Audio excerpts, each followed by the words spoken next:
Okay. Welcome, everyone. Appreciate everyone's interest and making the time to join us today for an orientation for the Kilauea Recovery Grant Program. This is the second round of funding that's being made available in this current fiscal year, 2023-2024. I am Douglas. I have the privilege of being on the team working for the county, managing this program, and also other efforts to support communities recovering from the 2018 eruption. I'm thinking long-term about our Puno communities and their resilience. Want to introduce a couple of folks on our team. We have Jen Myers, who's our communication specialist and will be helping us out managing the session today.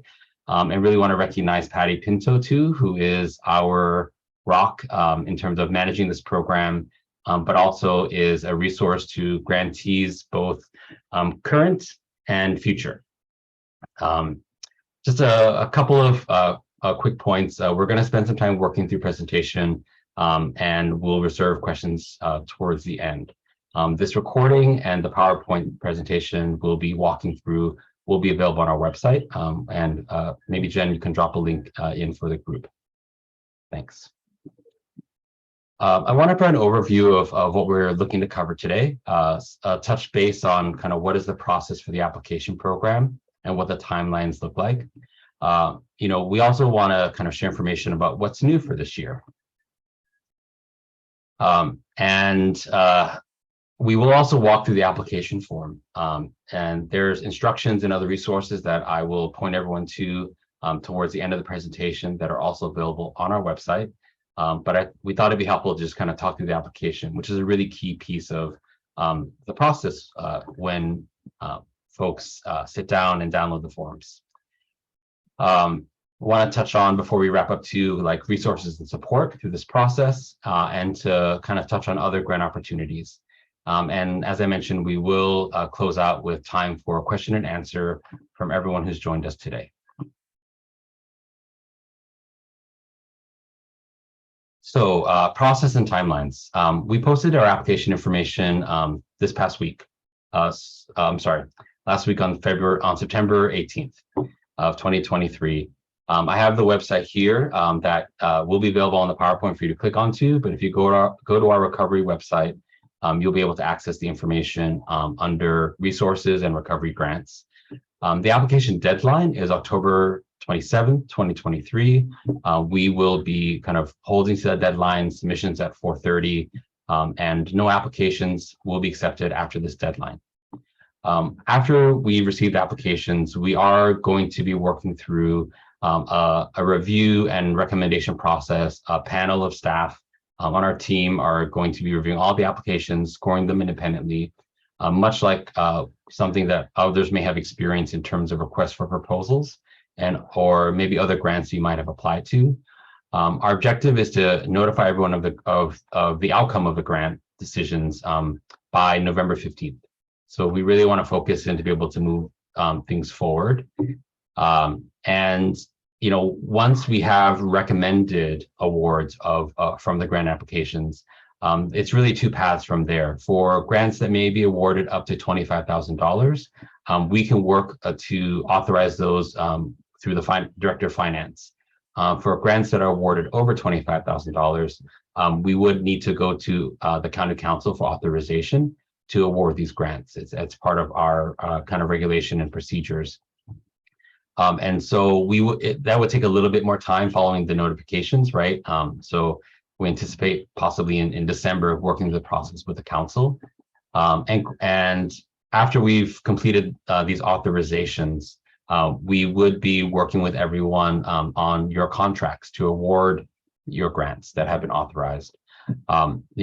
We will, once we get there, we'll orient kind of folks who are recommended to receive grants, what the process looks like. We'll be working off of, a lot of the information you submit on your applications, but also needing to finalize a scope and a timeline and a budget that would be part and incorporated into the contract that we would execute in order to award the grant funds.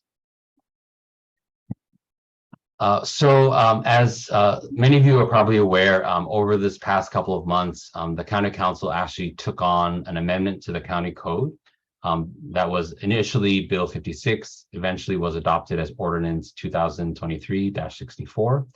And so this program is really authorized by a section of the county code that enables the county for the purpose of recovery and supporting long-term resilience in the communities in Puna that were affected by the 2018 eruption, to utilize these grant funds that come from a public source towards kind of not-for-profit and also private uses that most grants the county offers cannot be applied towards.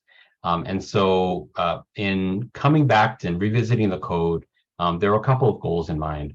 One was to really clarify a couple of pieces that we felt were important to be able to implement the second round of funding. And some of those are lessons learned, right, from our first cohort of grantees in the first round of application process.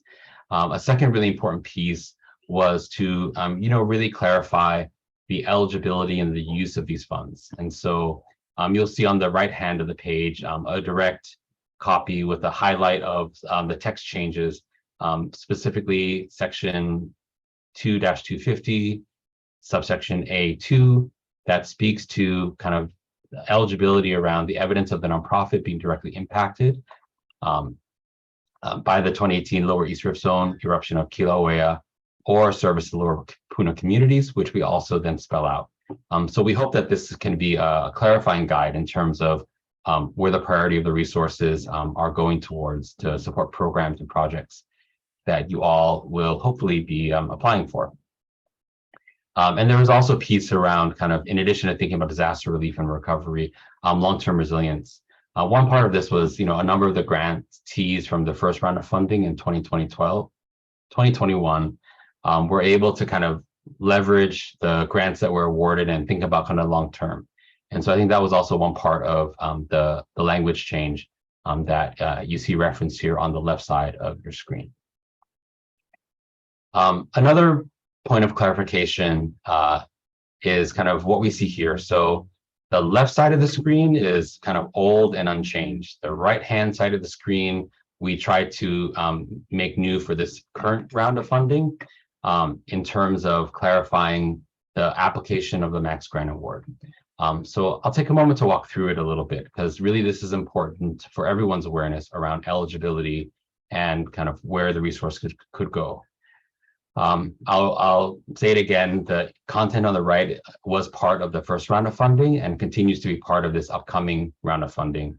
And then we'll talk about the information on the right in a little bit. So if you point your direction to the left hand of the screen, the maximum grant award for a project is $500,000. Because of the requirements of our county code, only 501c3 not-for-profit organizations are eligible to apply. But we've long recognized that there's a lot of good work that could be done by community associations, unincorporated groups, different hui of community leaders who could take on important projects. And so there is a process by which organizations that are not a 501c3 not-for-profit organization may apply through what is called a fiscal sponsor for their project to be considered. And that fiscal sponsor must be a 501c3 nonprofit organization.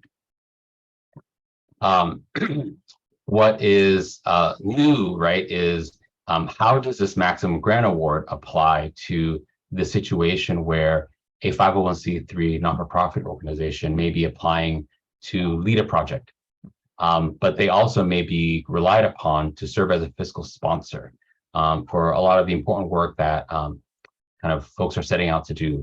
And so we work to clarify language in the code to be able to design the program in such a way that the $500,000 maximum grant award does not apply to 501c3 nonprofit organizations in their role as fiscal sponsors to other groups or associations for the purposes of administering this grant. I was going to work through a bunch of scenarios, but I'll just talk through one. Say, mom and pop nonprofit is looking for $100,000 to build a community garden. And so that would be a project that, say, mom and pop nonprofit would be kind of applying for, that $100,000. But maybe the board president of mom and pop nonprofit is also part of her local association, and her association could also use these resources to improve their community. And so kind of relationships aside, right, that association, that Hui of folks could work with mom and nonprofit to be able to apply for a grant. And maybe that association needs $500,000, right? And so we would look at every application on its merits and, based on our evaluation criteria, of course. But with the changes that we looked to make in the code and what I'm trying to explain here, mom and pop nonprofit would not be disqualified from applying for $100,000 for their own project, as well as serving as a fiscal sponsor for a $500,000 project on behalf of the association. I hope that's helpful in terms of illustrating some of the nuance here. And of course, I think we can address any specific questions in the Q&A section. And also our staff are here tonight and kind of throughout this application process, should questions or issues arise that we can help you think through in terms of any eligibility questions. Great. And so from here, I want to kind of take a pivot and work through the application form a little bit, really call attention to the form itself and highlight a couple of things that we want to make sure people understand as they look at the process of developing the application. So it's an 8-page application. We're trying to keep it tight. And I'll walk through a couple of things. As we work through the application, you'll see boxes of green text on your left and the pages on the right. The green text are actually drawn from an instruction sheet for the application form that we also created, and that's available on our website. But really, for the purpose of this orientation, I'm not going to read it to everyone, but really to walk through and highlight some of the things that we think would be important. The kind of questions we got from the first round of funds and questions we get to from folks who are working to administer these dollars. And very specifically, I want to bring everyone's attention to the I'd say vanilla colored box in the upper left-hand corner. Really, where you see a blue arrow, this is to indicate some specificity for applications that may be fiscally sponsored, through a 501c3 nonprofit organization and have a project manager or someone leading the effort, right? Because when you work through the application form, some aspects of the form are really asking about the organization that's applying, whether the nonprofit organization is applying for a project they will be leading, or if they will be applying as on behalf of another entity as a fiscal sponsor. So we want to just take a moment to kind of walk through, what areas of the application form each entity should focus on if there is a situation of a nonprofit organization serving as a fiscal sponsor. And so follow the blue arrows. But here's our first page of our application form.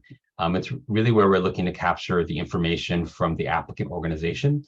And in situations of fiscal sponsor, we'd really want to make sure that that area on the bottom of the page represents, in my example, maybe the vice president of the association or the community member of the Hui that's stepping up to run a project.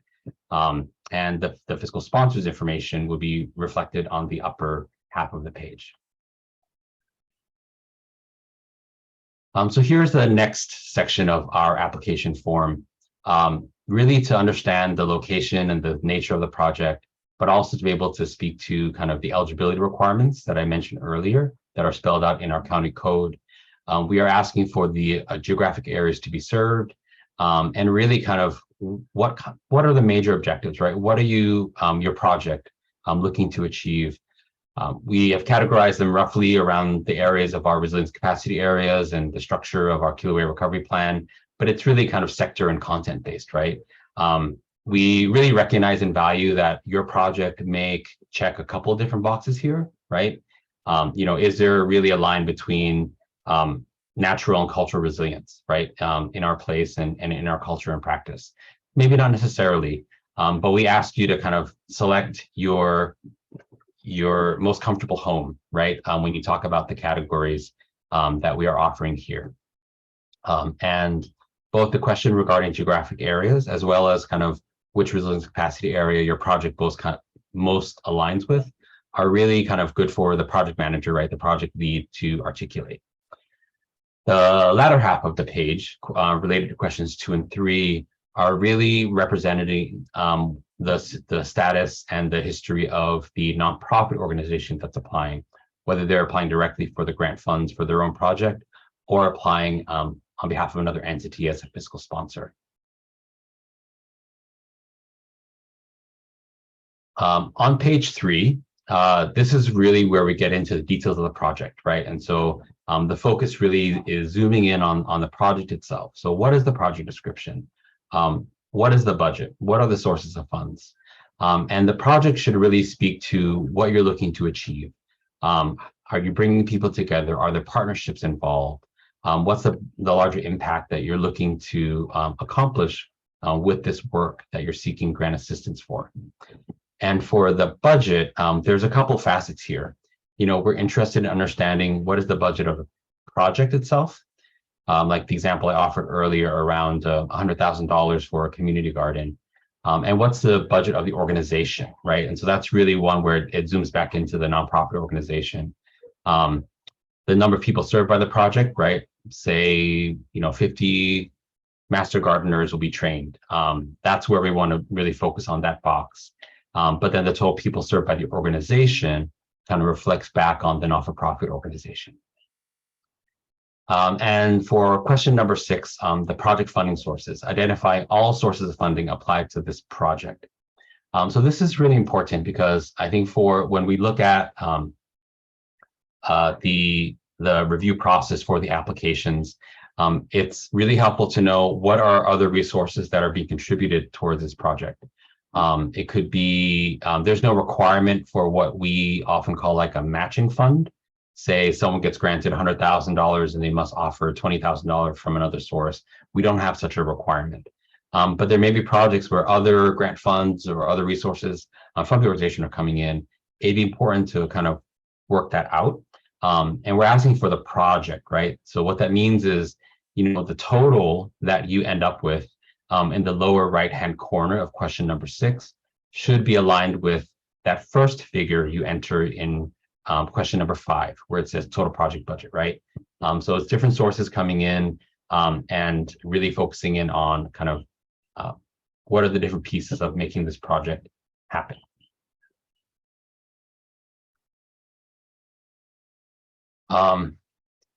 As we move forward, we're really looking to understand more about the project. So, what are the project goals and what are the project objectives? This is really where we asked you to tell the story. We know that there will be a lot of interest and a lot of opportunity to support important work through this grant program. Please tell the story and the kind of the impact that you're looking to make, your vision for this work. So we can really have the full picture when we sit down to review all the applications. This section could be relevant for the project manager or the nonprofit that is applying to lead its own project. And this is where we start to get into looking at the project expenditures. So earlier, right, we talked about the budget. We need $100,000 for a community garden. Here's where we start to think about what's it going to take to make the project a reality. Is it about volunteer stipends? Is it about gas cards?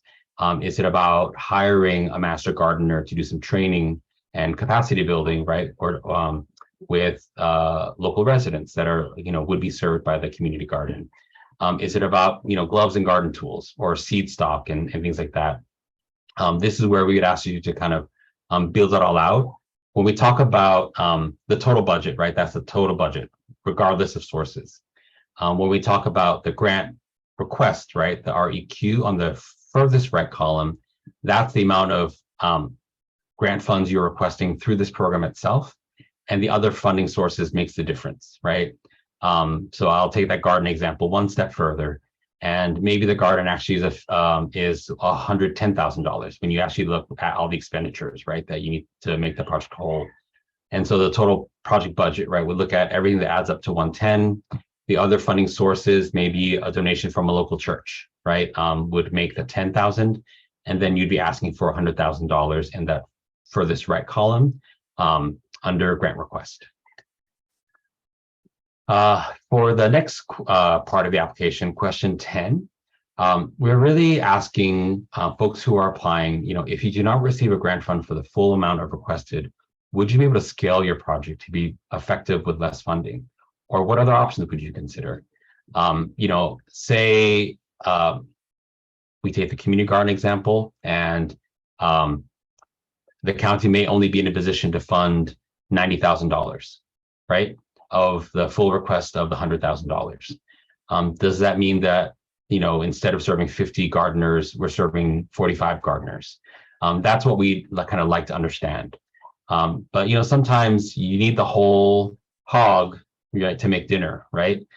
So if the project is such that the full amount that's being requested is vital, help us understand that too. But we'd also really would want to know kind of if the full requested amount were not granted in the end, how would you be able to make your project and still see it through?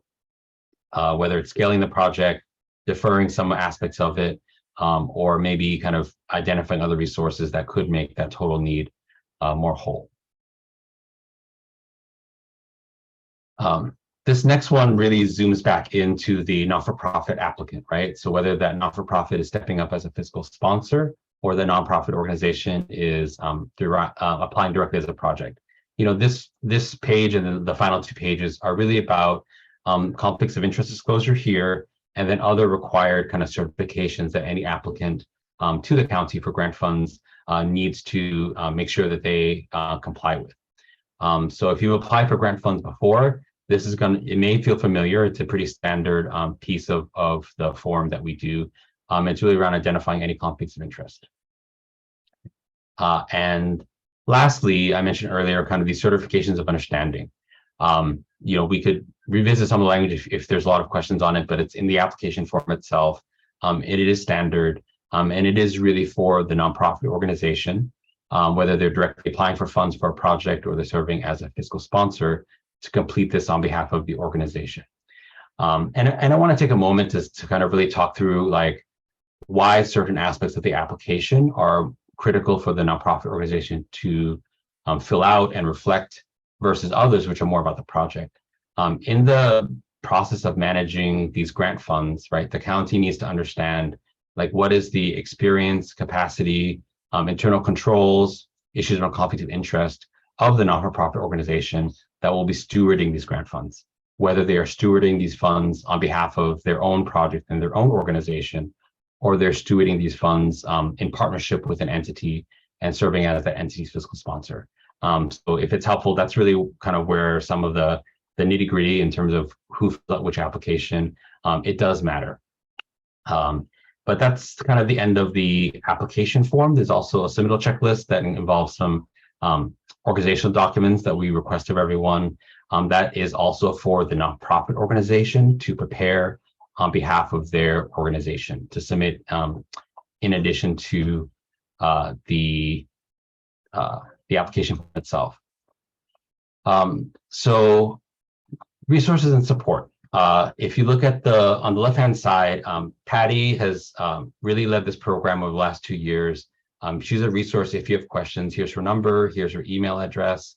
I think email would be probably the best way to reach Patty so that she can really make sure that as she's giving you advice, she's giving you links or resources that is there. But Patty's got the best phone number, in my opinion, in the county.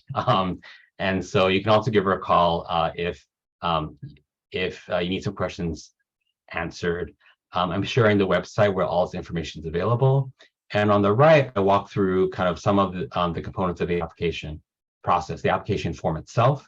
You can also download the application instructions. There's a submittal checklist, which I mentioned, that really kind of walks through all the organizational documents that are going to be required for the nonprofit. There's instructions to help to explain that checklist. And if you look at the solicitation letter, the notice to applicants, the frequently asked questions, this is information that we've prepared similar to other county grant programs like the VIVI grants and grants and aid, as it used to be called.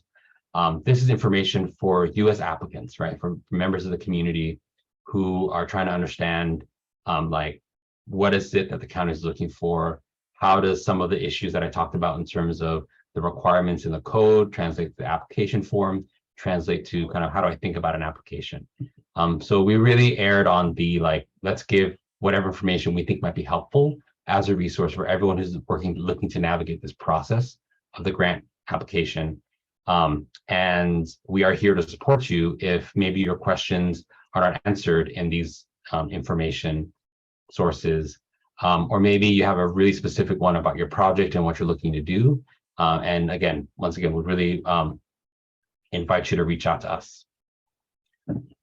While we're here too, when we announced the Kilauea Recovery Grant Program Round 2, we are also announcing kind of a sibling grant program that our team as a county administers in partnership with Hawai'i Community Foundation, and that's Puna Strong. We're here to talk about Kilauea Recovery Grant, but I also want to make sure folks are aware of both of the resources that are both kind of on the table right now, and very specific to Puna Strong. For the last 2 years, it has been supporting not-for-profit organizations to lead resilience projects and build capacity of those organizations. And we are entering kind of a third phase of the program. If you are currently a grantee of Puna Strong, then we will be inviting you to apply in October. If you are not currently a grantee and you're a nonprofit, or you know of a nonprofit that could kind of access these resources to build our capacity or to kind of secure grant funds for a project, then we invite you to submit a letter of intent. That letter of intent process is on our website, on the same page I've been kind of directing us to tonight. We are inviting them now. The deadline for letters of intent are October 16th. After this deadline, the county team at Hawai'i Community Foundation are going to be meeting to review them, and we'll be inviting folks from the letter of intent process to apply at the same time in August. Those applications are due in early November, and we're looking to kind of get the next round of funding started December 1. So I want to take a moment, given the timing of things, to help kind of lay out the opportunities that are out there right now for your project or interest that you may know of in the community. And I'll say that, Puna Strong has been really like a more cohort or like group-based model of philanthropy. The grants started from, $5,000 to $10,000 in the first year, $10,000 to $50,000 in this most recent year. And we're looking to kind of this third round as kind of a more of a multi-year fund. So, targeting an 18-month grant period and a scale of resources to really match that. But it is around kind of building nonprofit capacity and delivering on really important programs and projects for the community. Kilauea Recovery Grant Program was designed to be a little different. It is a much larger amount of funding for an eligible project. It also involves capital improvements, right? Whether it be fixing a road that might have been damaged during the earthquakes, or opening a road that may lead to a private community that was inundated by the eruption, renovations to a facility that existed prior to the eruption and was permanent and whatnot. All of that is kind of one area of focus under Kilauea Recovery Grant Program. So last slide, just some helpful reminders, and then happy to open up for question and answer. I'll share it again. This is our website where you can access a lot of the information that we've walked through today. The application deadline is Friday, October 27th at 4:30 p.m. Hawaii Standard Time. We won't be receiving applications after this date. For this year, we are requiring that applications be submitted by email. So we've offered all the application forms as downloadable PDF files. The application forms themselves are fillable, so you can type it up right in there. If you have any technical issues with the files, that's what we're here for, to help kind of work through with you. But just want to be really clear that we are, requiring that the applications be submitted digitally and by email. But we are kind of here to help people navigate that process. Signatures, we also will accept kind of PDF file, right? So whether you have the higher license for the PDF where you can sign on it, or even if you kind of signed a piece of paper and scanned it to us and emailed it that way, then that would also be very much a possibility. And I'll say it again, Patty and the rest of our team are who are here to support Patty and you all are here to answer any questions. So whether it be assistance with application materials, like I'm having trouble finding a fiscal sponsor for my project, a question like that, we we offer kind of a range of options of nonprofit organizations that could serve as a fiscal sponsor. We cannot kind of say you should or expect you to work with anyone in particular, but we understand kind of the limited number of fiscal sponsors with capacity in our community, and really want to try to connect people in this time of the application process. Okay, so that's a more formal presentation of this orientation. And Patty, you have your hand up. Please go. Thank you, Douglas. That was just really clear and good. I wanted to cover a couple of things. In question number 6, where you're talking about the possibilities of funding, contributing to your project, remember your sweat equity and your volunteers. Please mention that here. Digital signatures are fine on these forms. And I warn you that often once you put your digital signature on an Adobe document, it won't let you change anything after that. So don't put your signature in until you are comfortable with the document. This PDF form, download it to your own computer and save it there so you have a record of it. And then I wanted to also mention, when you're doing your budget, if you're going to be working with a nonprofit organization as your fiscal sponsor, the fiscal sponsor is permitted by the county to charge an administrative fee of up to 10% of the total grant as their fee for handling your finances on this grant. And please include that part into your budget.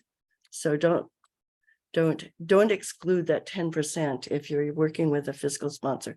This is very important. With Puna Strong, we've been working on building capacity of our nonprofit organizations, and it is through fiscal sponsorship and these administrative fees that our nonprofit organizations are able to build up a cushion to the point where they are self-sustaining, also able to have a staff person or maintain insurance, things like that. So it's very important that this 10% be included if you're using a fiscal sponsor, and that you include that in your budget. And I think that's it. Thanks. Yeah, thank you, Patty. Those are really great reminders. So I'll go back to the reminder page, and then, Jen, thank you for kind of keeping an eye on the chat, and everyone, thank you for your questions. Maybe we'll kind of start there and work our way through, if that's all right with everyone. Sounds like a plan. So I figure we'll go through, we've got a number of questions here in the chat. So I'll go through the chat questions, and then for anyone who'd rather ask it in person, after we're done with the chat questions, I will go to people who are raising their hands. So first up, we've got Amadeo, who asks, if a nonprofit applies for multiple grants, some of which are under the 25K threshold, will they be scored and judged as standalone grants, or will they count as one project? Yes, that's a question we get a lot. So if I'm understanding the question correctly, Amo, say there's a couple of pieces here, right? So say a nonprofit is looking to apply for, project A to serve Keiki, and maybe project B to serve Kupuna, right? We'd be looking at each application kind of on its own, on its merits. If there's a consolidated project that serve both parts of our community, we would expect one application. But if it's two different projects, please work it through in terms of separate applications. If any one award that's recommended is under $25,000, then that would be able to work through the finance department. Even if there were, say, 3 $20,000 awards, each one would kind of work its way through, right? But for kind of a larger project that would be over 25,000, that would be one that we would be taking to council. I hope that answers the question. And if at any point anyone had, if like, for instance, Amadeo, if you had further questions, just feel free to raise your hand while Douglas is addressing, or at the end. And if you have any additional notes on that, we'd be more than happy to do that while we're answering. Okay, I don't see a hand up. So next up is Susie Osborne, who says, is this application savable as you're filling it out so that you can come back to it later? I did not see that when I looked at it. Patty, can you confirm Download it to your computer and save it, right? and save it. Okay, thank you. The Hawaii recovery website will not save it for you. You need to download it to your computer. Okay, and then Diane's question is, this is in reference to, she's asking about a geographical area. So Diane, feel free to raise your hand here if I'm not fully encompassing or forgetting how this works. You say to Kalapana in quotes. Can you clarify that the length of 137 or Red Road from Kalapana, Kahanapoiki to Kapoho is included in the geographic area?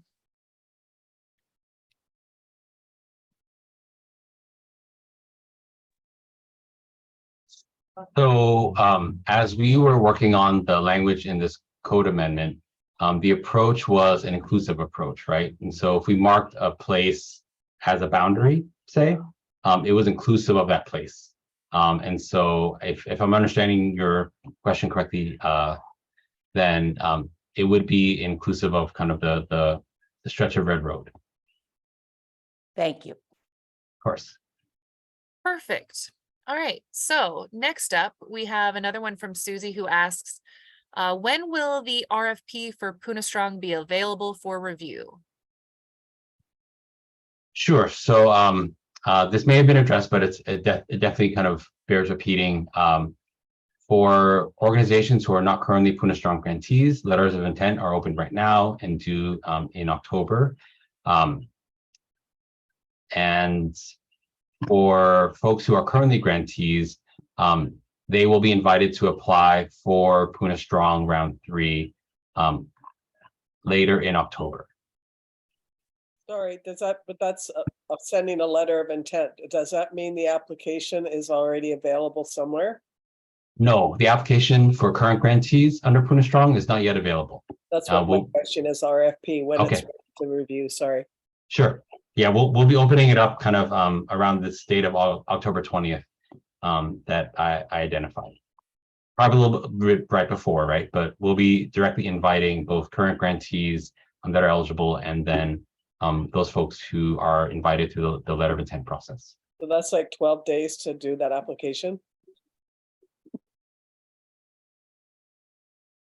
Yes.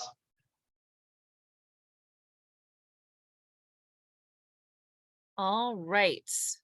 Next question is from Robert Golden, who asks, what is the total amount of grants that will be allocated for the second round? Mahalo.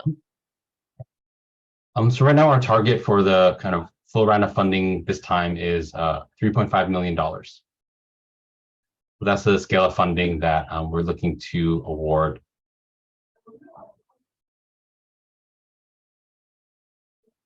All right. Next question is from Rick, who says, Kalamai, do current Punastrong grantees need to submit an LOI for round 3, or is that only for new applicants? So if you're a current grantee, you do not need to submit an LOI at this point. Please stay tuned and we'll be in touch with current grantees with Hawaii Community Foundation for when the application for this next round opens up. Great. And then next question is again from Robert.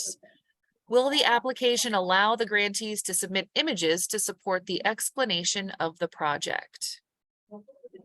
Yeah, that's a good question. And if it's okay, I'd like to take another question that kind of applies as well. I think it's Deb's. So Deb also asked, do we submit formal estimates along with the application? So, you know, from an administration perspective of the program, it'd be helpful to actually have all this information, right? Like photos and cost estimates that are really the basis for the grant funds that you're asking support for.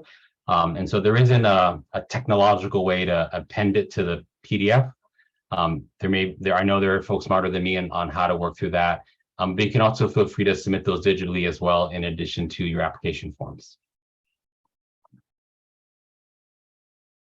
Right on. All right. Next question is from Amadeo, and he asks, is a nonprofit pass-through entity fiduciary sponsor / fiduciary sponsor that is sponsoring entity responsible for day-to-day bookkeeping and quarterly reports, or is that the responsibility of the grantee?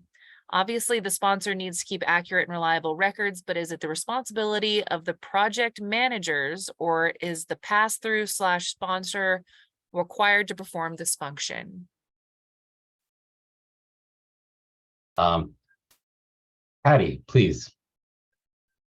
As the project manager is going to be doing a great deal of the direct hands-on work, the maintenance of receipts, keeping a spreadsheet of what's going on is important, but it is the nonprofit who is responsible for all the financial reporting.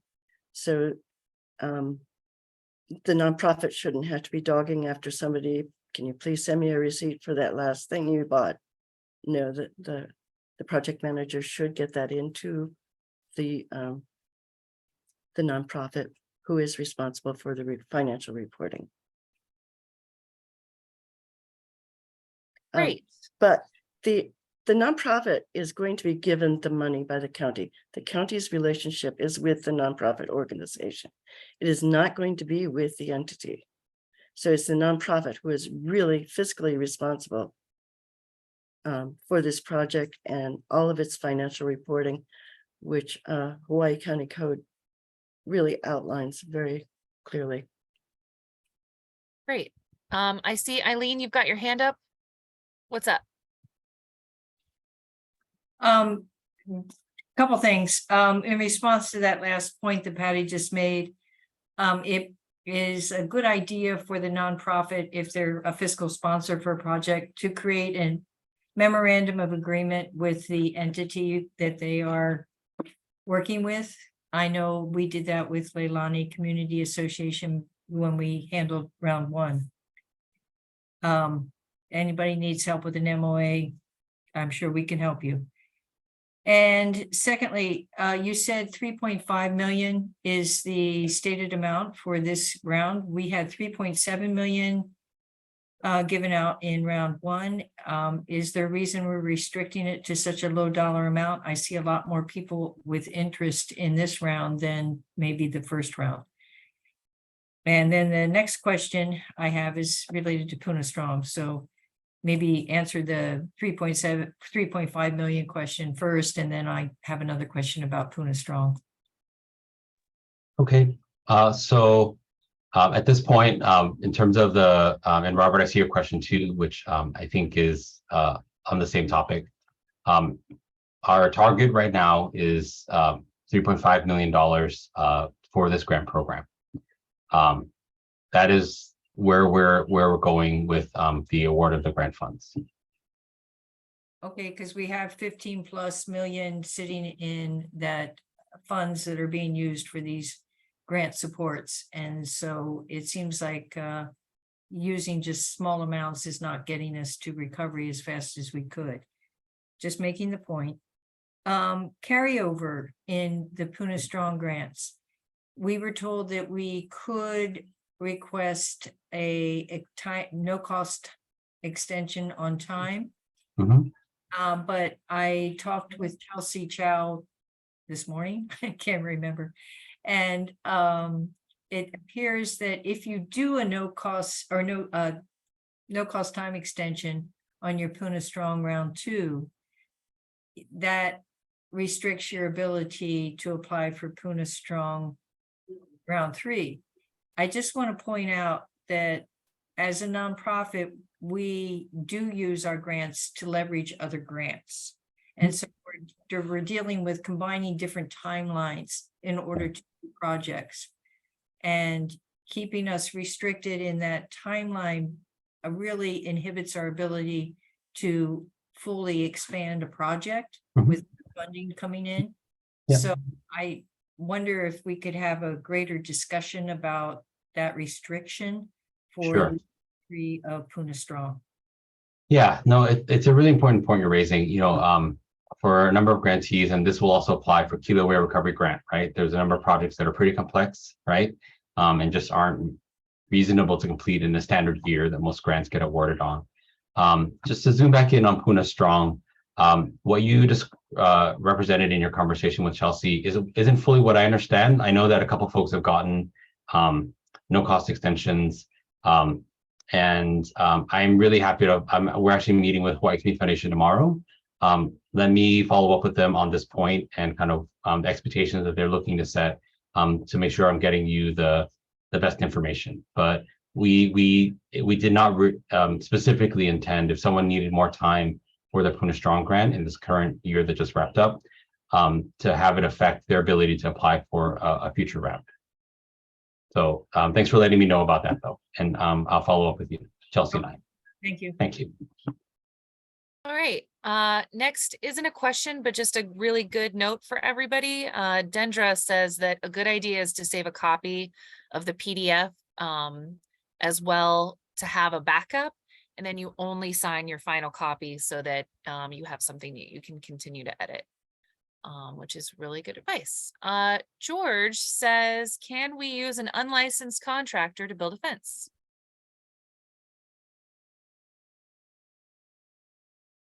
That's an important question. Patty, you want to take a first attempt at it, and I'll follow up too. Any work that you do that the Department of Public Works would require you to have a permit, you must have a permit for that project. Anything that would be required by Public Works in the way of completing that project, you need to be compliant with. There is nothing in the ordinance that says you must use a licensed contractor, but it does say you need to use competitive wages that are currently the prevailing wages in Hawaii County and the Puna area. So if somebody's going to build you a fence and they're going to charge you $10 an hour, this is not okay. Those are really important points, Patty. And I would also add, for organizations that may be fiscally sponsoring, or even organizations that may be directly, applying these projects to an example like what George offered. Many fences do not require permits, right, to Patty's point. But I think for an organization to think about kind of liability and, insurance and things like that, that is important when we have kind of women and men working in the field in terms of construction and that type of installation.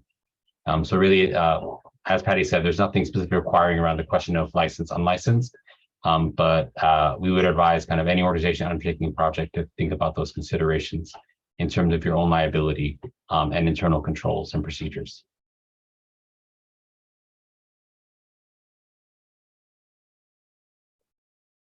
All right, next up is Catherine. She says, do you recommend to apply for both the Puna Strong and Kilauea grants? Do they need to be separate projects? So Puna Strong and Kilauea Recovery grants are separate programs. And so they, the processes are different. I'll say this as an overall generalization, right? Puna Strong has really gone and focused on the nonprofits in our community, building their capacity, leading important work that they're doing, whether it be education or leadership development or kind of connecting people to land. A lot of that kind of service oriented, right?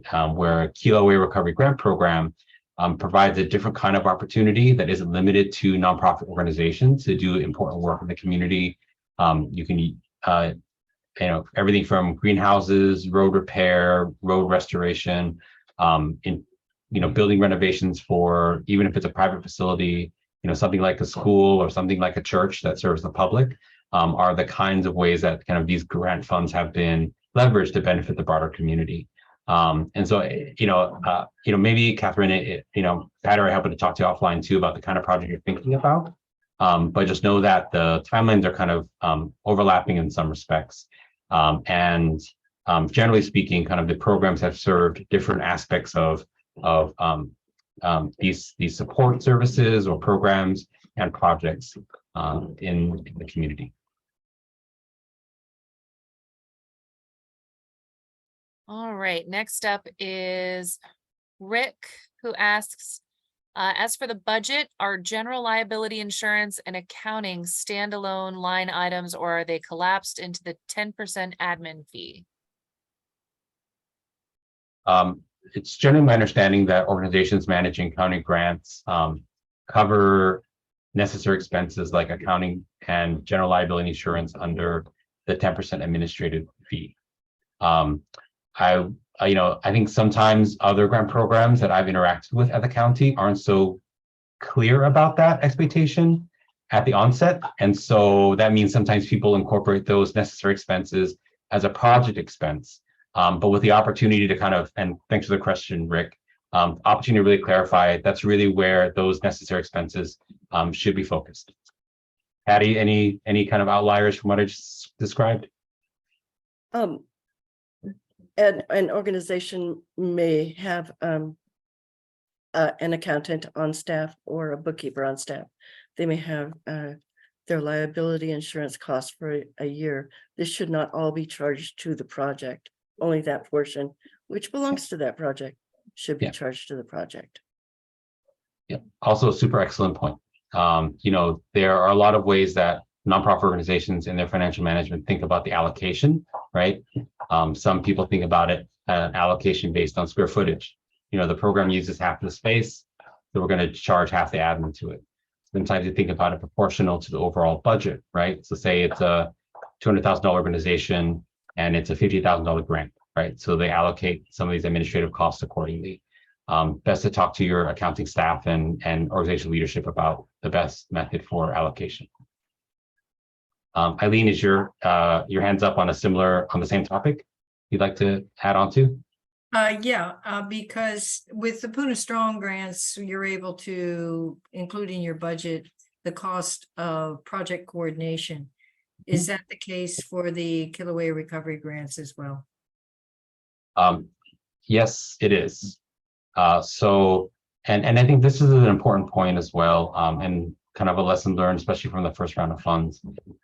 Whether a nonprofit is applying directly an application for its project, staff, it takes people to do anything, right?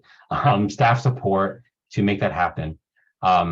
We also saw a number of projects being led by essentially volunteers, right? Like they were working with the fiscal sponsor. So-and-so might have been the project manager and dedicating 10+ hours a week, some weeks, right, on moving this project forward, meeting with contractors, getting with the designer. We really encourage projects to think about that resource as a line item in their budget. There's a lot of ways to figure out how that line item in a budget becomes an actual expenditure, right? In past lives, I've seen a situation like this where maybe that community volunteer becomes a contractor to the nonprofit, right? And so they're paid through the nonprofit through like a 1099 contractor agreement. Or maybe there's other ways to compensate that community leader who's leading the project with grant funds. This is something we can get to kind of for situations, but I appreciate you kind of, Eileen, raising the point, and Patty too. Like, it's a really important part because this is really critical labor that makes this work happen, even if you're not an employee of a nonprofit organization. Sorry, my question's at the end, but just related to this. What about board time? Is that considered in kind, or should be noted or not? So I'd answer the question this way, and Patty, please add additional color. If your board is actively involved in the project, like above and beyond their normal governance role, then I think it is important to recognize their time, right? If say your board treasurer is meeting with your accountant for the 4 folks you're fiscal sponsoring, they're meeting once a month for an hour, that kind of touch point really could matter and help these projects and the fiscal sponsor be successful. But if it is kind of board time as part of their regular responsibilities and duties that they are donating, right, and volunteering for, that may not be allocatable or kind of tied to the project. I don't think that would make as much sense. Does that make sense? Okay. Thanks for that question. Jen, where did we leave off? Is that with We're at the list of nonprofits we can work with, asked by Jade. Is there a list of nonprofits that we can work with? Patty, I think, so there's a number of folks here on the call today. Maybe we'll do this if everyone, I don't know who has Birdie Bunch screens on their computer or a phone, but if you are a nonprofit organization that could serve as a sponsor, maybe just for fun, if you could just wave your hand and kind of identify yourself that way, or raise your hand, thank you. But I think in the past, Patty did compile a list of 501c nonprofit organizations that have an impact and connection to the Puna community. This is not a list of endorsement.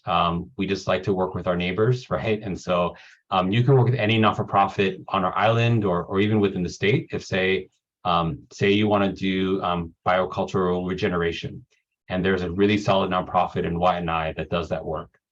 Totally not out of bounds, right? But just make sure that you're working with someone that you can work with. But maybe, and I know there's a lot of nonprofits that have been incorporated over the past couple of years.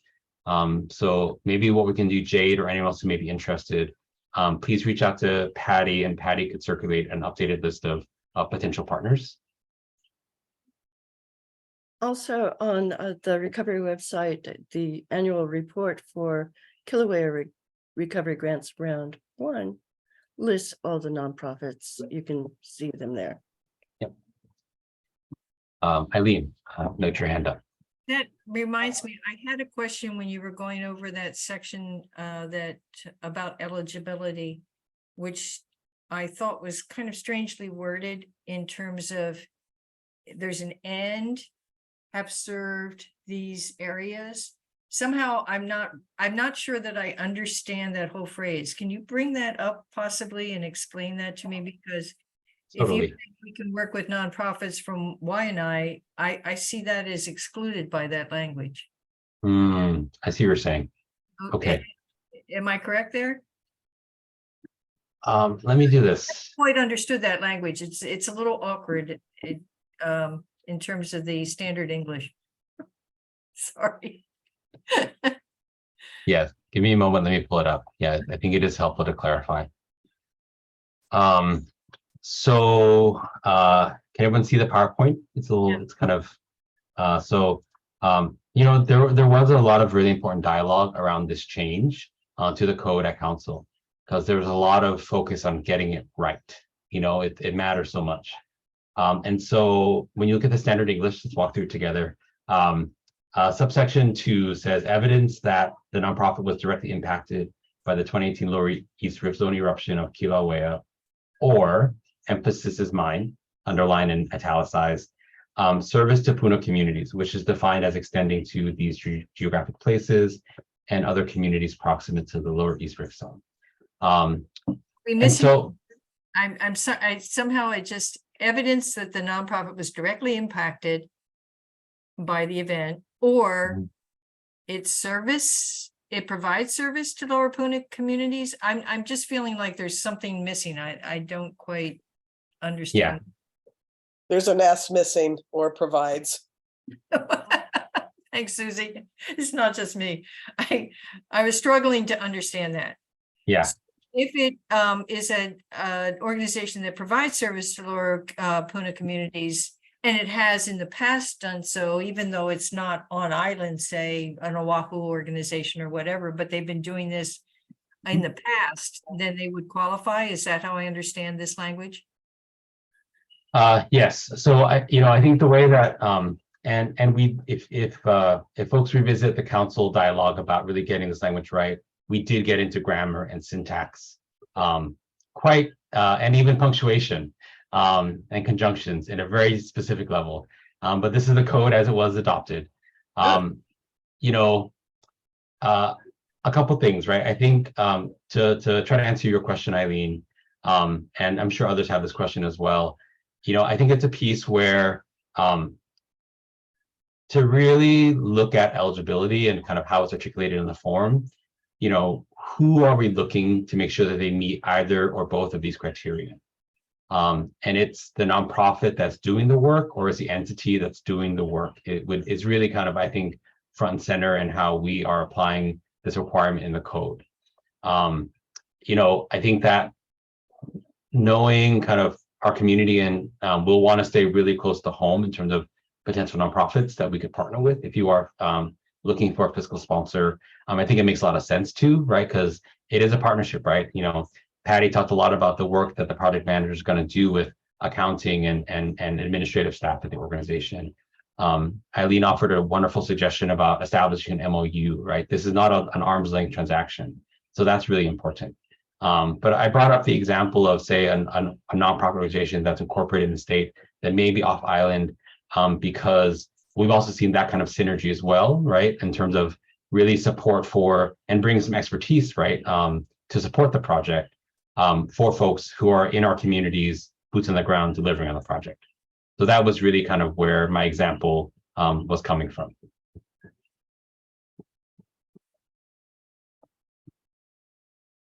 Great. Amadeo, you have your hand up?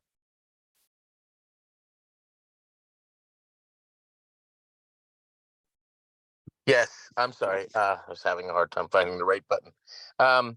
I just wanted to ask a little bit about the admin fee. So it's my understanding that a flat rate 10% admin fee can be charged, but then I hear you guys talking about itemizing the admin fee. For entities that are acting as a pass-through, obviously they're trying to help those grantees fulfill their grant, and there is a altruistic component to doing that. But in order to grow the nonprofit and fund nonprofit activities or missions, it seems like when you have volunteers that are willing to do the work of the administration of the pass-through entity, or the grantee, I mean to say, then which is it? I'm just confused about what it is that the 10% admin fee can cover. Is it 10% as a standalone number, or is it an itemized percentage of the administration costs that the nonprofit incurs? Because I just want to say that if you're trying to incentivize nonprofits to apply as pass-throughs, then there's no incentive if all they're doing is meeting their minimum cost to do that, other than being altruistic. And I just feel like there has to be more than just the minimum cost of administering the grant in order to incentivize the thing. Otherwise, wouldn't the nonprofits just apply on their own behalf for grants? So I think it's helpful to, at least for me at least, to unpack the question a little bit to try to answer it. There's at least kind of two general situations that we've talked a lot about in terms of the application process and how do folks approach applying for it, right? There's one where a nonprofit is applying directly for a project it'll be leading. And there is one situation, of course, where we're talking about nonprofit organizations stepping up as fiscal sponsors, right, to support individuals or groups in the community looking to do important work. I think you raised a really important point, Amadeo, about how this kind of works its way out. What I'll start with what's kind of specific and clear, and then we can also talk through, like, it could depend, and it really is up to the organization, right? So a 10% administrative fee is an overall rule. Some grant programs in the county spell it out as an explicit requirement in the code, right? In our section of code, it is not called out. Patty, correct me if I'm wrong. But it is. It is. It is? Okay, sorry. Yeah. Happy to be corrected. Thank you, Patty. Teamwork. 10% is 10%. So rule in like all kinds of senses, yeah? And so let's kind of start there around the kind of what is clear, right? And so when we take a step forward, from there, if an entity is stepping up as a fiscal sponsor to a kind of a project or an organization or group that isn't 501c3 nonprofit, then I think it makes sense to kind of think about that 10% admin fee as a 10% for the grant request, and eventually 10% of the grant award, right? So taking that more flat fee approach. But I think it's important because some organizations, especially for their own projects and for their own work, allocate specific expenditures for costs like accountants or general liability insurance or electricity or janitorial services. They allocate it to the dollar of their revenue, or they allocate it to the function of their organization, a project, a program. And so, we're not going to fault someone for getting down into that detail, right? And I think if I would put myself in the role of a board treasurer, an executive director, a program director, I want to know that, like, I can afford to pay my insurance bill at the end of the year, right? And that's what, for a nonprofit organization, right? They think through the allocation in a different way than, say, a fiscal sponsor would, right? Where the product is kind of one part of their mission, but not like the day-to-day. Does that make sense? So this is a little bit of Douglas' personal opinion, but I'm also trying to be Yes, illustrative, I- right? Because I think every nonprofit, every governance body, right, the board that is responsible for the nonprofit has different ways of operating, right? And and I think it's important to be inclusive of how folks might want to do it, but we also really got to be clear, thank you, Patty, that the code limits 10% for administrative costs.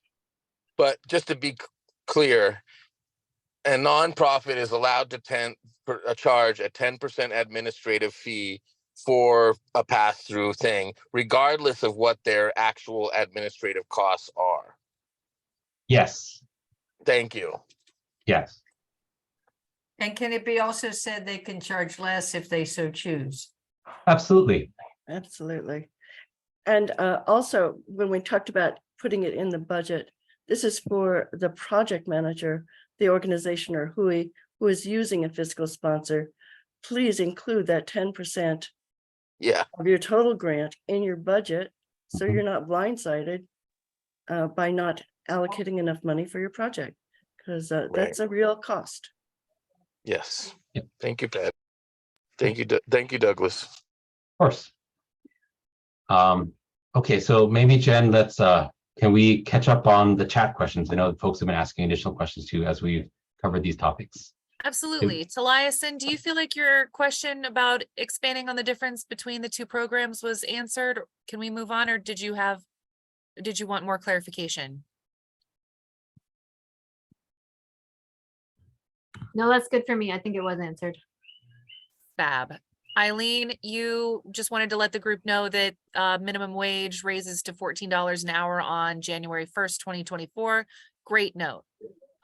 George, you asked, the application seems to ask a timeline as to estimates how long each of the projects granted will take to be finished. Many of these projects for us are conditional to the opening of Po'iki Road. So if we are not sure when the road will open, should I say contingent upon the opening of Po'iki Road in my timeline? Very important question. We have faced a number of challenges, especially in the first year, navigating things out of the grantee's control. And Po'iki Road, sometimes building permits are a challenge in terms of people getting their project started and completed. I think for situations like this, right, where we know it's a known quantity, it would be helpful in your application to think about time frames and timelines. Where no one's, I don't think we would kind of fault anyone saying that I'm going to start my project on February 1 because Po'iki Road is going to be open in February 1, right? But it would be helpful to know, what is your plan? What is your approach, right? Like, how do the different phases or pieces of the work you're looking to do fit together? And I think the time frame, the duration, what makes up the length of the project is more critical for our review than, say, a start date and an end date. I hope that helps to clarify that for George and for others who I think might be facing a similar challenge. All right, last two questions. Second to last comes from Dendra, who asks, you talked about paying project people. Is this considered a contractual arrangement, or do they have to be registered as an employee for state and federal withholding, workers' comp coverage? Right. So there's nothing in our program, or there's nothing in the code that enables our program that requires these points that Dendra is bringing up, right? You know, I think something that Patty and I and others of us have learned in the process is, you know, we're so used to just giving of our time that we will just want to be really clear that when you think about a project, think about the time and effort and the labor it takes to get the project done, right? Even if you're not a formal employee of the organization, that may be the fiscal sponsor. You may want to kind of budget for gas cards for volunteers or participants to come through, right? That's also really critical. But, you know, I think Dendra or anyone else who might be kind of weighing these questions, I think it's really a conversation to be had with your nonprofit that may be serving as a fiscal sponsor. Because yes, we all as employers have to comply with state and federal law related to these issues like workers' comp and withholding. You know, that applies if you're an employee of the organization and applies differently if you're a contractor, especially under 1099 versus another kind of contractor relationship. So I really encourage you to kind of talk to the nonprofit that you're partnering with to see how they want to arrange that. Yeah, Eileen. You're muted. When you talk about nonprofits, I don't know if everybody understands there's all kinds of nonprofits. Most homeowner associations are not 501c3s. You have to be a 501c3 to receive this money. Just so people know. Yes, it's an important point. Right on. Okay, so then our last question that comes from the chat is from Rick. Although Jay just added another one, so bear with us. Rick asks, part of the scope of work is potentially dependent on our relationship with the County Department of Waste Management. Do we need an MOU with that department? So an MOU with the Department of Waste Management, I'm sorry, Environmental Management, right? Department of Environmental Management, who manages our solid waste. An MOU would be really critical. We recognize that it takes a lot for a county agency to enter into an MOU. So one, respect the fact that between now and October 27th, that could become a tall order. What I would recommend, Rick, for your project, but any other projects, right, that are looking to partner in this way with government agencies, represent the truth, right? Like reach out, don't speak on behalf of other entities. I think that's a lot of golden rules in this work in the community. If you've got something going with a department such as environmental management, an email, like a quick letter, like, you know, we stand in support of this project and we're looking to ABC, and a commitment that, you know, if the project is awarded, that, you know, the county and you as a project or an organization would enter an MOU, would be the kind of things we're looking for. Just to clarify, we already have a relationship with them and we're already working with them. Excellent. We're working on a handshake, and Okay. We've been doing it. But if we mention that we are continuing this relationship, do we need that, or do we not mention them? You know, for your work, right, and for anyone else who might be facing a similar question, if they're a partner, whether the partner is a county or state agency, or a partner is another nonprofit or a church or other place of worship, you should mention it, right? It's a huge value point that makes this work happen. What we don't want to do is kind of put up maybe artificial barriers, right, to getting through an application process. So want to be really respectful of what it takes to get to an MOU. But, you know, even something like your project manager or a member of DEM's leadership in an email saying, you know, we've partnered with so-and-so organization, and, you know, if they were awarded these funds, we would continue to partner with them.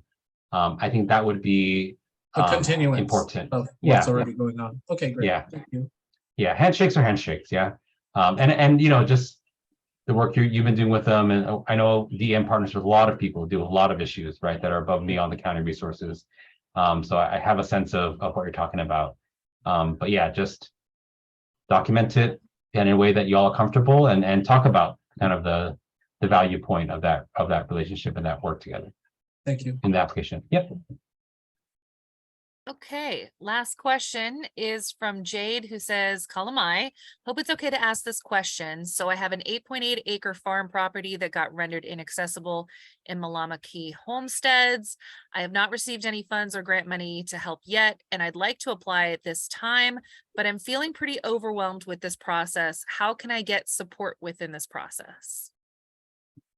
That's a great question, Jade. And one thing we learned from the first round of funding too is there were a number of folks in similar situations as yourself, you know, who were really trying to get their business, their farm up and running again, right? Pig fencing was a real popular expenditure item for a lot of those projects. Rootstock, kind of things to get your farm operation back going again, tractors. So those are all kind of, we saw them really pay off for the farm, make a big impact in our grant program overall. And so I feel like you're definitely down the right track. Sometimes there was maybe a lack of understanding that this grant program could support the rebuilding of an individual's home, which is really not kind of the focus or intent of this grant. So I just want to help to take the opportunity to clarify that. But to the heart of your question, Patty's here to help. Jen and I are here.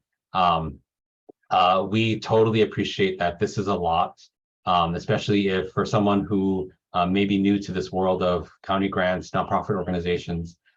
So just know that for you and for anyone else on this call, we're a resource. I'm glad that you and everyone joined the call tonight, just so you could like get the A through Z part. But I know that there's many conversations that we can have about your specific project once you open up all the application documents and you have questions. You know, today is really not the moment to work through that, but we're here to work with you all. And we wanted to have this webinar kind of early in the process, right? And so that we can start opening up questions and issues that we would have time to work through during this application phase. So we're here for you, Jade, and anyone else. And don't hesitate to reach out. Okay, so that's all the questions from the chat. Does anyone want to raise their hand and ask a question in person? And like raise their hand with like the raise hand function, even though Susie, I see you, but because there's multiple pages, it has to pop to the top. So Susie goes first, and then if you have any questions, just use the raise hand function. Yes, acknowledging Philip too, but yeah, go ahead, Susie. Oh, so there's not really, so we can apply attachments to the proposal supporting documents. Yes. Okay. Yes, we think it would be helpful. I mean, don't rely on, you know, don't rely on in the application form, please don't rely on C attachments. In the application form, please don't rely on C photos. Please take an opportunity to help us understand the work you're looking to do in the application form and things that don't have a home in the application form. Photos, cost estimates, bids, schematic designs, you know, a plot plan for your farm, all of that. You know, as long as you submit it digitally, we would welcome it to help understand your project. Yeah. Philip and then Gail. So my first question along those same lines, you don't have any character limits in your boxes. It's just whatever fits in there is like what you want, right? It's not too much, not like C attachment with more words afterwards, but whatever fits in the box. I think I tried to craft it so that we don't have run-ons. If it gets to the point where you're running off the text box, attach a sheet, because that's really hard to print. Yeah. Okay. So that's the first question. The second question, you mentioned that the project duration could be lengthy. Yeah. So is there a limit to how long this project could be? Could it be, you know, beyond 18 months, 24 months? I mean, what's the intent here? Yeah, so for Kilauea Recovery Grant Program, right? Because we're really used to custom, right? We love a one-year project. I think to some of the conversations that have happened prior, you know, we know that there are some projects that are contingent on things out of a grantee's control, right? And so there we be sensitive to kind of extensions of time in the contract awarding the grant funds and that kind of thing. You know, contractors are just hard to come by, even if you can afford what they're charging. And so we know that's a time reality as well. But you know, if you're thinking about, say, a program that's going to run in service of people or doing an education campaign, say, for 3-5 years, please come talk to us, right? And kind of, we want to think through, you know, how can we make an impact and try to make the project happen in a more near-term timeline if you are thinking years out to complete it. But I'll caveat some of the things that are out of grantees' controls, right? Like the permitting and roads and the other challenges we're facing as a community. Yeah, thanks, Philip, for the question. Gail, please. Lovely faces tonight. I am just going to suggest, based on some of the comments I've heard, that maybe Patty or Douglas or some way we could have a little hui of organizations that have stepped up as fiscal sponsors. It's a big learning curve, and there's a lot of ways to do things, and MOUs can say lots of things. And so I'm just a little request for maybe having a hui of us, Patty, on a call that could kind of go over some best practices and a checklist of sorts almost to set us up for success. And mahalo for being so clear after the experience we went through with Vai this year, which pretty much slapped a whole lot of fiscal sponsors across the face. So I appreciate your work. Yeah, Patty, you wanna start us off? I think that's a great idea, Gail. Do you think this would be better after we've awarded the grants? I could set up a Zoom for all the fiscal sponsors, or do you want to get to work on this sooner? I mean, yeah, timing, and we're all slamming busy. It could be before or after. It's right now we're just sponsoring, ASC is only sponsoring one organization, and I see some of these requests, and if we had a sense of the staff support it took, maybe, you know, I'm feeling like that's what AFC should be writing for, is like we could step up more in this area, but what's it really look like? I don't know. Eileen and I could just go have lunch one day. Yeah. We'll invite you, Patty. It's a good idea, and I'll get back with you next week and we'll talk about it. Yeah. Because, you know, Gail, I think a really important part of your question is that, you know, fiscal sponsorship is not for everyone as a not-for-profit organization, right? I know there are some nonprofits, they're really focused on their mission and based on their capacity and where they're at, you know, fiscally sponsoring organizations kind of takes them away from that mission, right? So they just make very intentional choices as an organization.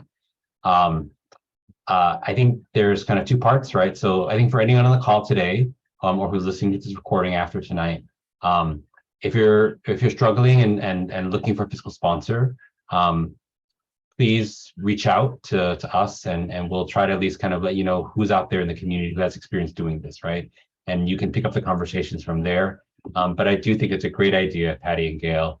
You know, once we've awarded the grants and we know who that grouping of fiscal sponsors are, to get together and kind of network and share best practice. I think that'd be very valuable for both them as organizations and the projects that they're serving. If I could just weigh in on Gail's idea, that was a fantastic idea, Gail. And some of our nonprofits have experience. For instance, Malamo Puna has done several road projects, private road projects, sponsored several road projects. And we're always working with anything that involves enhancing food security in Puna. So we have our mission and any of the grant requests that fit within that. Gail has her mission and everybody has Menapa'a have their mission. So, you know, people need to know which nonprofits they should turn to considering their project. Yep, that's a great point. Yeah, there's a lot of added value, right? When you actually know what you're talking about. Great. So that was a great kind of, I think, point to wrap up on, if it's all right with everyone. I think we're at the end of the chat questions. Really want to honor everyone's time, but also appreciate everyone for showing up. I really feel like your questions made this conversation and this orientation a lot richer, so I appreciate it. Just for housekeeping, October 27th, 4:30 p.m. Hawaii Standard Time. We're looking forward to everyone's applications. If you need any resources or support, Patty's our go-to, and other members of our team are also here to help out as needed. But thank you again. We're going to sign off, and we'll be posting this recording and the PowerPoint slide on our website after today. Have a great evening, everyone, and take care.